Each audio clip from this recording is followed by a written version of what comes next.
مالدار لوگ توجہ کریں میری بات پر، غور کریں۔ اللہ نے مالداروں کو جو دیا ہے تو ان کی محنت کی وجہ سے نہیں دیا۔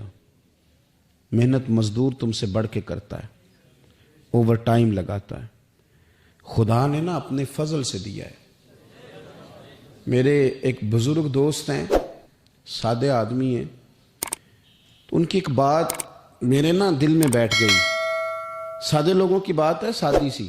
تو کسی شخص کے ساتھ ان کا کوئی تھوڑا بہت اس کے ساتھ مدد کا رشتہ تھا، اس سے کچھ پیار کرتے تھے، تو کسی وجہ سے ناراضگی ہو گئی، تو کسی نے ان سے کہا کہ اب چھوڑ دیں، آپ کا اس نے اتنا دل دکھایا۔ تو کہنے لگے نہیں میں چھوڑوں گا نہیں، میں دیتا رہوں گا۔ کیوں؟ کہنے لگے اس لیے کہ میرے دل میں بات بیٹھ گئی ہے کہ پتہ نہیں اللہ کدے نصیبہ نہ دیندا ہے، تو یہاں سے کوئی کھا جائے، کسی کی مدد ہو جائے۔ آپ کے ہاں اگر ماتحت کچھ لوگ ہیں، آپ کو کسی کی مدد کرنی پڑتی، تو اگر آپ کا یہ ذہن بن گیا نا کہ میں صاحب ہوں اور میں انہیں دیتا ہوں اور میری وجہ سے کام چلتا ہے اور میری تنخواہ سے چولہا جلتا ہے، تو آپ نے بڑی چھوٹی سوچ پیدا کر لی ہے، اب کمزور ہو گئے۔ اگر آپ نے یہ سوچ لیا نا کہ میں کسی کو اپنے آفس سے اپنی مل سے نکال دوں گا تو شاید اسے کہیں اور نوکری نہیں ملے گی، تو آپ چھوٹے آدمی، آپ نے کمزور سوچ رکھی۔ حدیث پاک سنیں گے تو دل ٹھنڈا ہوگا۔ اسے بھی امام بخاری نے لکھا ہے، حضرت مصعب بن سعد رضی اللہ تعالیٰ عنہ روایت کرتے ہیں کہ ایک مرتبہ نا حضرت سعد بن ابی وقاص رضی اللہ تعالیٰ عنہ کے دل میں خیال آیا۔ مالدار آدمی تھے نا حضرت سعد بن ابی وقاص، اور بڑے جرنیل تھے، تو دل میں خیال آیا کہ دیکھو نا اللہ تعالیٰ نے ہمیں غریبوں پر فضیلت دے دی ہے مال و دولت کی وجہ سے۔ خیال آ جاتا ہے نا۔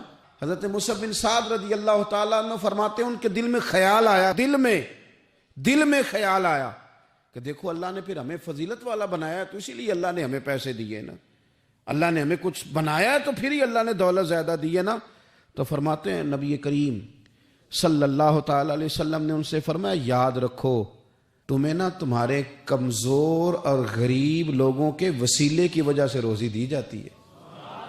امیروں تمہیں جو نوازا جاتا ہے نا، تو یہ غریبوں کے صدقے، ضعیفوں کے صدقے، کمزوروں کے صدقے، یہ ان غریبوں کے صدقے تمہیں نوازا جاتا ہے، اور پھر تمہارے ذمے لگایا جاتا ہے کہ تم نے زکوٰۃ دینی ہے، تم نے صدقات دینے ہیں، تم نے ان پر خرچ کرنا ہے، تمہیں ان کے صدقے مل رہا ہے، ان کے صدقے۔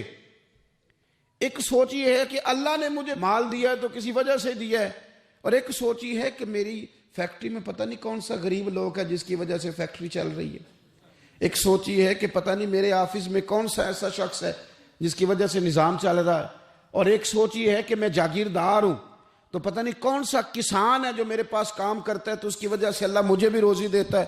اگر یہ ذہن بن جائے، دیکھیں نا یہ کاریگر ہے اور یہ اچھا نظام چلانے والا ہے، ایڈمنسٹریٹر بہت اچھا ہے، مینیجر بڑا اچھا ہے، یہ نکل گیا تو خرابی ہوگی۔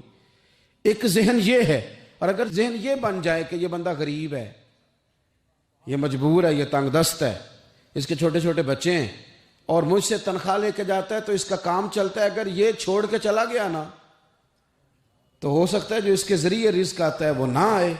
اگر یہ ذہن سازی بنے تو پھر میرا خیال ہے کوئی بھی امیر آدمی کسی غریب کو رسوا نہیں کرے گا، پھر کوئی بھی کسی کے لیے اس طرح کے لفظ ادا نہیں کرے گا کہ جس کے اس کی عزت نفس مجروح ہو۔